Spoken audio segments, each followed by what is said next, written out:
spectrum as you. Yeah, let's get to that.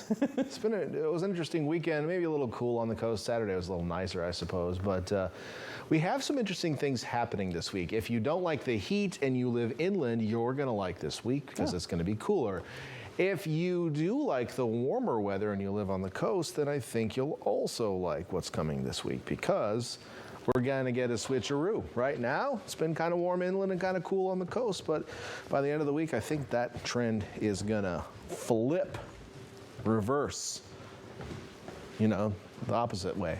Here's a live look from Domenico's. We can see the city lights reflecting off the low cloud cover tonight. We talked about some fog potential tomorrow morning. If you missed the beginning of the show, we do have some potential fog out there as you head out the door tomorrow morning.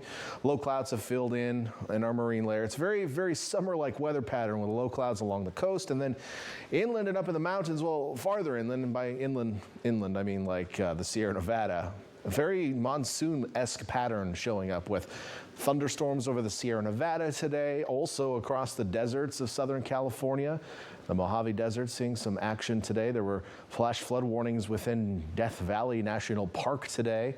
Typically, May is a pretty dry month in the interior of the state. There were places in Southern California breaking daily rainfall records. The previous records for the day were zero. Oh, it had never rained on this day before in all of recorded history anyway in that spot, and then it rained yesterday. So very interesting weather going on. Very early, like a monsoonal pulse going on here.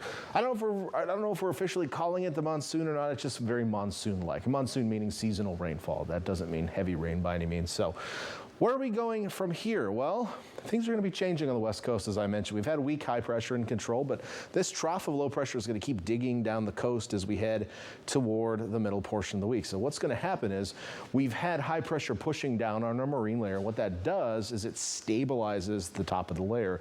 It's like adding a little pressure just causes it to be a little more flat and stable, and it pushes that cool, dense air into a pretty shallow but stable, I know I've said that a lot, very stable type of air mass. So once you take that pressure off, then it's not quite as stable. It becomes unstable, as you can imagine. So what will happen is later this week, we won't have that stable layer of clouds anymore because we'll have a lot of vertical motion within the layer. It'll be a lot deeper, interacting with terrain a lot more. That means we're more likely to see earlier clear-outs, which could lead to increased sunshine during the day. Plus, the cooling trend for inland areas will take the pressure off, pulling on all of that cool air off the ocean, because when it's hot inland, it starts to cause the air to rise, and as that air rises, it creates a vacuum at the surface and starts to tug on the dense ocean air. So we'll kind of lose that setup as well. So onshore winds won't be as strong. It'll still be breezy at times, but the point is we're going to warm up on the coast and cool down inland because of all of these things this week. So let's get a look at your forecast overnight, futurecast showing those clouds filling in the valleys, in the bay, patchy fog, a little drizzle possible like we've been experiencing on recent nights. During the day tomorrow, I think we'll have a little more sunshine than today, especially on the north side of the bay. Santa Cruz should clear out. We'll probably hold on to a few low clouds on the south and east side of the bay. I do have a net warm up for us on the coast tomorrow by a few degrees, whereas inland areas will cool down by a few degrees. And here's what I'm expecting. Highs in the 70s in the Santa Cruz Mountains, 60s down along the coast, so certainly warmer in Santa Cruz than it was today. I think we were at 62 today, so that'll feel a little nicer to you. Watsonville, Salinas, upper 60s, 70s in Hollister, 80 in Gilroy and Morgan Hill. Cooler right toward the bay shore with low 60s. Over to the peninsula, we'll see highs in the low to mid 60s and 50 still in Pebble Beach, the one spot most likely to stay in the clouds all day long. And then farther south, highs in the 70s to 80s. We'll still have some hot spots down in the deep south, but no 90s. We've had 90s the last couple of days. So if you don't like 90s, the 90s are gone.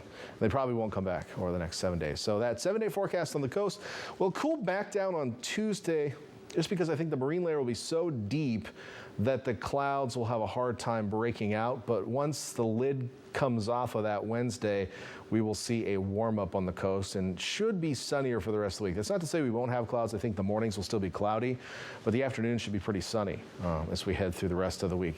The weekend's a little more tricky. Right now, the models have us warming up a little bit by Sunday on the coast. I'm not sure I'm buying that. Inland, certainly. So we look at that inland trend, big drop in temperatures Tuesday, and then a slow warm up with mostly sunny skies into the holiday weekend, Victor. I like the big nice on your coastal this Sunday. Nice. Nice. Nice. Nice.